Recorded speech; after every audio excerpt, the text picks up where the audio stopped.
Hey guys, welcome to this week's podcast episode. And I've got a fantastic guest for you, Victoria Yampolsky.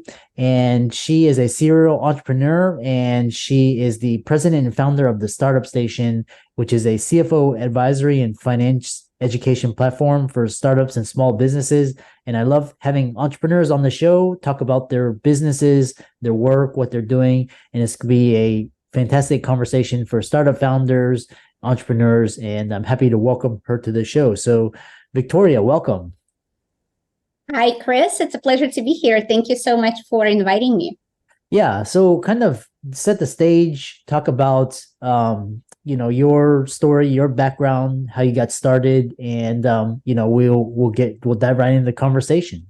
Sure. I began my career in IT consulting. I wasn't in finance. I have a computer science degree. And I happened to be in financial services. So after 3 years of doing it, I decided to switch into finance directly. And I went to business school and then spent a few years working on Wall Street. Neither of those jobs gave me enough fulfillment because I have a very creative mind, as well as technical, whereas both of the corporate jobs, especially because they were more on the junior level, they focused only on the quantitative side of my brain without giving me a lot of opportunities to pursue the creative side. And so after 3 years on Wall Street, I decided to quit my very lucrative job to start another job that didn't pay me anything. And that's started my journey into entrepreneurship. I founded a media financing company. I wanted to get into film. Because my background before I started all of these quantitative endeavors, I was an actress for quite a long time growing up, and I always had interest in creative arts. And I wanted to combine my financial acumen and business acumen with an area where I felt passionate about, which was media and entertainment. And so I started the media financing company. I found a producing partner who optioned a slate of films. And we went down a journey of trying to raise money for a portfolio of films and got it to some point, but eventually failed. And this was a big milestone in my journey because I have never failed that badly at that point in my life. I went to good colleges, I got good jobs, I got good grades. I've never been in a situation where what I wanted just didn't work out, and I let down so many people in the result. And I consider that to be a very painful but necessary lesson in my journey, not only as an entrepreneur, but also as a human being, because it allowed me to gain more humility and get a more handle on my ego, knowing that I don't know, I don't have all the answers. I'm not always right. There are a couple of other lessons that I learned in terms of, putting together the right team and validating product market fit, doing things step by step, as opposed to trying to raise 165 million, which is what I tried to raise the first time as the beginner raise, etc. And so that idea, that experience by working with producers who had, in my producer specifically, but I met other producers before I found my partner along the way.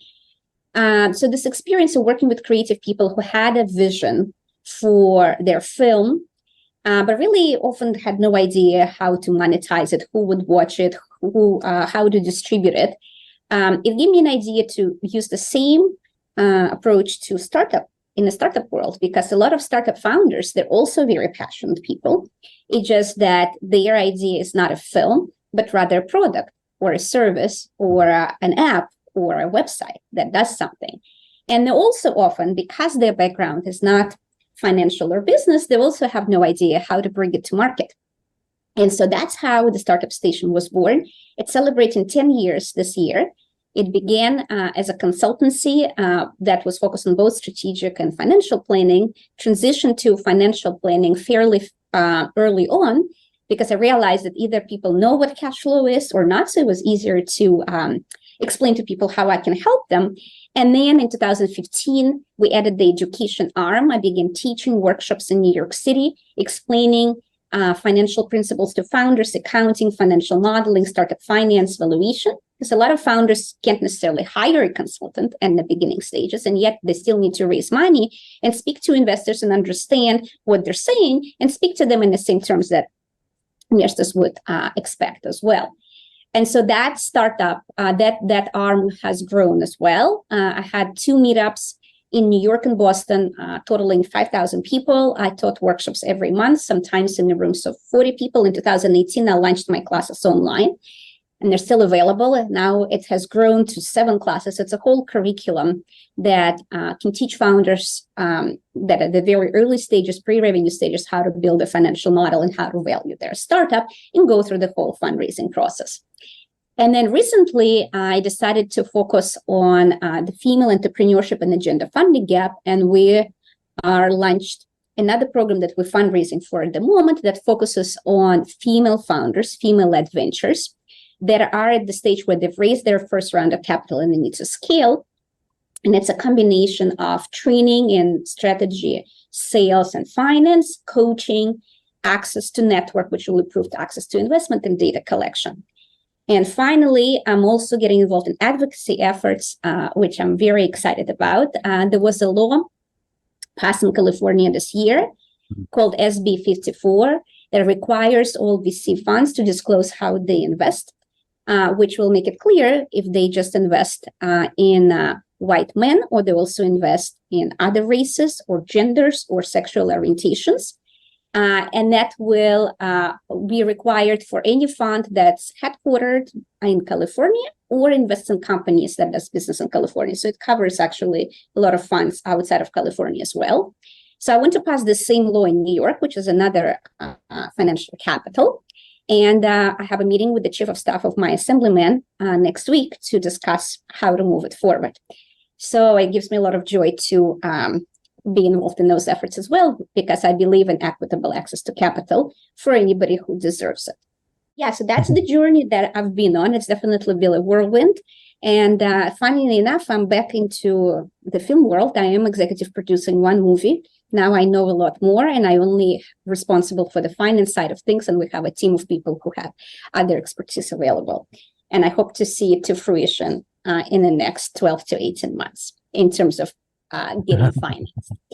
So yeah, that's my journey. The Startup Station, to conclude, provides 2 types of services. One is consulting. You can either be fundraising or you can have a company that experiences a certain problem. You can be in a turnaround stage or growth stage or just raise money, need to figure out how to use your capital efficiently in a situation where you either don't have financial data or your financial data is not going to help you to understand what the future looks like. This is my expertise. And also we have the education arm where if you want to learn about finance, you want to learn accounting, you want to learn some valuation concepts, or you want to learn about startup finance, you can take those courses and educate yourself. Yeah, well, very interesting introduction. And so I want to talk about this this idea because you talked about, a lot of things that resonated and, Wall Street and, the kind of this glass ceiling with white men, and talk about this, sharing the inspiration behind founding the Startup Station. And then basically this Startup Station's approach to strategic financial modeling. How does it differ from traditional methods? Why is it particularly effective for startups and small businesses? Sure. So the approach is different in a way that we look at models as the brains of the company. And it makes it easier for me to create this approach and to build those models with my team because of my computer science background. What we're really focused on is, and I apologize for the siren, I don't know if you can hear it. We are in New York City, so that's a little reminder of the Big Apple. We don't hear birds, but we hear sirens. But the approach centers on the premise that you need to establish a clear link between strategic decisions and financial results. And so this involves really understanding what the strategy is like from the operational perspective, from the sales perspective, from the product development perspective, and translating it into the inputs for the financial model, and then creating a logic that would convert those inputs into the resulting financial outcomes.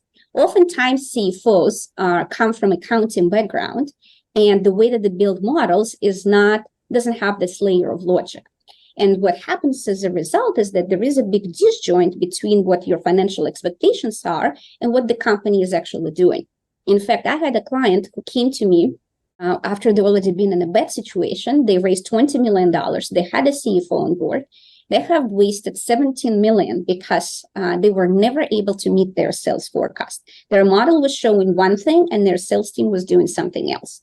And no matter how many times the model was updated, because it didn't implement the logic, the go-to-market strategy of how they were converting clients and what was that process look like and how long it took and how many resources it required, they were never able to meet any numbers. This is the major thing that our approach to financial modeling solves. The other problem is that sometimes when you have to scale, certain parts of your business will scale with it and some will remain fixed. For example, you will always need an executive team. Doesn't matter if your business scales or doesn't scale, but certain parts of it, like computer science department or operations or maybe product development team, will scale as your revenue scales. If you don't set up the logic in your model that will link those positions to what happens with your revenue, you will have a model that doesn't properly show what is the cost of maintaining your level of sales. And as you program various scenarios in the model, it's not going to give you a complete picture of what your profitability looks like. Because most CFOs, like I said, don't have a programming background and don't think about it in a way where you think of the model as the brain of the company that is interconnected and all of the dependencies are clearly identified, oftentimes a lot of things are hard-coded. And so the models are inflexible and as a result show distorted information. Now, the power of such models is twofold. As you're fundraising, it's a great communication tool to investors because you can show exactly why you think you're going to realize your revenues. What is your path to profitability? How are you going to deploy the funds? How are you going to make sure you're going to reach the next milestone? And the conversation becomes not about, oh, these numbers don't make sense because you know how they happen through the logic, but rather than, do I agree with the strategic decisions? Do I think that those decisions make sense? It's a completely different conversation on the strategy side of the company, as opposed to throwing out the numbers because they don't look credible. And on the execution side, once you implement this model in a financial system, so you track the inputs and then you do the reconciliation on a monthly basis, you understand very clearly which parts of your strategy have worked and which didn't. And it becomes this very powerful business intelligence tool, which allows you to react in a very granular way to market feedback and make surgical corrections to your company strategy where they need to be made, and understand it a lot sooner before you waste capital and money. Yeah, fascinating. And you obviously have a lot of expertise and skill, based on your background. And then, so kind of talking about as a fractional CFO, what common financial challenges do you see startups facing, and how do you help them navigate these challenges? Sure. So one of the challenges I've described is their deficiency in building models that can really help them run their business efficiently, right? If you don't build the models in a way that they're going to help you uncover information, then you're going to miss that information. So, for example, if you don't build a model that properly models your sales expectations, you will always be in a situation where you don't understand why you're not generating the growth that you want to generate. Even if you generate it, you may not be able to replicate it because you don't really understand which decisions led to that result. On the cost side, you may be in a situation where you're driving growth, but because you have not completely thought through what it's going to take to maintain that growth, you may start running into cash flow issues. One of the examples I like to give is a product company that came to me in a turnaround situation, and they were growing on the top line. So it was a company that was selling fertility vitamins to women. And the new CEO came and then she focused on growth. And what she failed to account for is that the inventory ordering cycle was 6 months, which meant that she needed to buy her growth out of the whatever funds she had available 6 months in advance. And so what began happening is that she began growing, her cash began to dwindle. And before she knew it, she was in a turnaround situation where she needed to take loans on terms that were not exactly the best. And she needed to go to the owner and explain to the doctor, who didn't really understand finance, how is it that the company's revenues are increasing, but the cash is decreasing? And so part of what I do as a fractional CFO is to help founders and executives understand what happens with cash and how to manage cash, and what is the implications on your liquidity from various financial decisions, right? And what is it going to take so that companies are not in the same situation. Another problem that can happen if you don't properly plan for what does it mean to grow, for a company, is that you will not have people hired enough to maintain the new clients, right? If you haven't properly accounted for which positions will need to scale as you bring on more clients, and they will require more support or will require account management or whatever it is, you will maybe in a situation where those clients grow unhappy and you lose them. Or on the product side, if you drive your demand, but you haven't accounted for your inventory side, where you do not have products to ship to them, again, that's not going to be a good situation for you either. So those things are all interconnected, and they all need to be thought through. The third aspect, so I would say growth and making sure that the forecasting is done correctly and reporting is done correctly, accounting for cash flow management, working capital management. The third one is what can happen is when the data is recorded, is that if it's not recorded correctly, for example, the same cost may need to be allocated amongst different business lines, or it may be recorded in a common bucket. If you allocate it incorrectly amongst different business lines, you may have a distorted idea of how profitable those business lines are, and this may lead you to incorrect decisions in terms of whom to hire for those departments. That has happened to my other client that had some model, but it was completely incorrectly implemented in the financial systems, and the systems were showing that some departments were making money when in fact they were losing money. And it's only because they had a lot of cash generated from their activities that they did not go bankrupt, because they made mistakes on the recording of the data side across everything you can possibly think of. And so that's something that, that's whole part of the financial management cycle. You create the plan, which is the financial model. You make sure it's implemented correctly. All the systems are integrated. And then, of course, you need to reconcile that plan, right? You need to understand, okay, so now that we have executed in our plan, what has happened?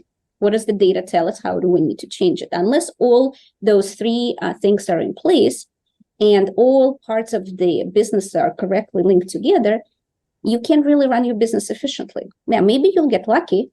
Some people only have an accountant and a bookkeeper. And if their business is simple, like a consulting business, you may need a CFO. Like if you're a freelancer, you don't need a CFO to do it. You may need a marketing person to help you with marketing and business development.